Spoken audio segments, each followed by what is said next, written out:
அதாவது பார்த்தீங்கன்னா விழுப்புரம் மாவட்டத்தில் பெய்த கனமழை மற்றும் அதாவது தென்பண்ணை ஆற்றில் ஏற்பட்ட வெள்ளப்பெருக்கின் காரணமாக பார்த்தீங்கன்னா முத்தாம்பாளையம் கிராமத்தில் ஒரு பெரும் வெள்ளப்பெருக்கு ஏற்பட்டு ஒரு பெரும் சேதத்தை ஏற்படுத்தியிருக்கிறது. கடந்த 3 நாட்களாக இந்த வெள்ள பாதிப்பில் இருந்து மீளாத இப்பகுதி மக்கள் பார்த்தீங்கன்னா உரிய நிவாரணம் கேட்டு தற்போது பார்த்தீங்கன்னா சென்னை திருச்சி தேசிய நெடுஞ்சாலையில் மறியலில் ஈடுபட்டிருக்காங்க.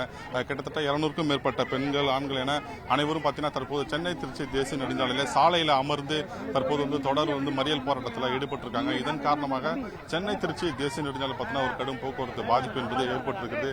குறிப்பாக விழுப்புரம் சட்டமன்ற உறுப்பினர் இங்கு எங்களை பார்வையிட வரவில்லை என்றும் அதே போல உணவு குடிநீர் உள்ளிட்ட எந்தவித அடிப்படை வசதிகளும் செய்து தரவில்லை என கூறியும் தொடர்ந்து பொதுமக்கள் சாலை மறியலில் ஈடுபட்டு வராங்க. அதே போல பாத்தீங்கன்னாக்கா விழுப்புரம் சட்டமன்ற உறுப்பினர் கண்டிப்பாக இங்கு பேச்சுவார்த்தை நடத்தினால் மட்டுமே நாங்கள் மறியலை கைவிடும் என்கிற ஒரு கோரிக்கை வச்சு தற்போது இந்த சாலை மறியலில் பொதுமக்கள் ஈடுபட்டிருக்கிறாங்க.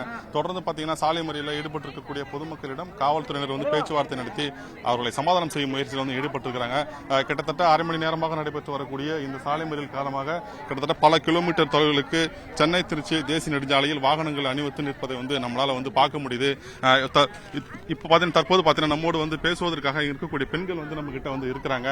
நாம அவங்க என்ன சொல்றாங்க அப்படின்றத நம்ம கேட்போம். பாத்தீங்கன்னாக்கா இங்க இருக்கக்கூடிய பெண்கள் சாலையில அமர்ந்தும் சாலையில படுத்தும் பாத்தீங்கன்னா தற்போது இந்த போராட்டத்தில் ஈடுபட்டிருக்காங்க.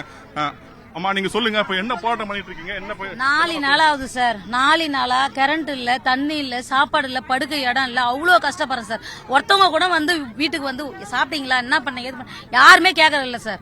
இது வரைக்கும் வருவாங்க பார்த்தா யாருமே வரல சார். அப்ப நாங்க எங்களுடைய வாழ்க்கையில என்னதான் சார் ஆகுது?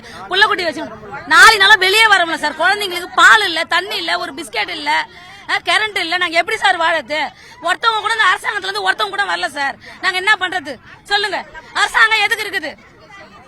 இதுக்கெல்லாம் இல்லாம அரசாங்கம் எதுக்கு எங்களுக்கு? லாவண்யா கேட்டிருப்பீங்க. தொடர்ச்சியா பாத்தீங்கன்னாக்கா இப்பகுதி மக்கள் உணவு குடிநீர் உள்ளிட்ட தற்போது பாத்தீங்கன்னா இந்த வெள்ள பாதிப்பு என்பது அவர்களை வெகுவாக பாதித்திருக்கிறது. தொடர்ந்து இந்த சாலை மறியலில் அவங்க ஈடுபட்டு இருக்கிறாங்க. பாத்தீங்கன்னா கிட்டத்தட்ட பல கிலோமீட்டர் தொலைவுக்கு இதுல இருக்கக்கூடிய அந்த தேசிய நெடுஞ்சாலையில அந்த போக்குவரத்து நெரிசல் என்பது ஏற்பட்டிருக்கிறது. தொடர்ந்து காவல்துறையினர் அவர்களிடம் பேச்சுவார்த்தை நடத்திட்டு இருக்கிறாங்க. தற்போது பாத்தீங்கன்னா அந்த வாகன நெரிசலை நம்மளால பார்க்க முடியுது. தொடர்ச்சியாக வாகனங்கள் பல கிலோமீட்டர் தூரங்களுக்கு அணிவகுத்து நிற்பதை நம்ம பார்க்கிறோம். இந்த நிலையில் தான் பாத்தீங்கன்னா அந்த சாலை மறியல் என்பது கிட்டத்தட்ட அரை மணி நேரத்திற்கு மேலாக தொடர்ந்து வரக்கூடிய நிலையில தொடர்ந்து காவல்துறையினர் பேச்சுவார்த்தை நடத்தி வராங்க.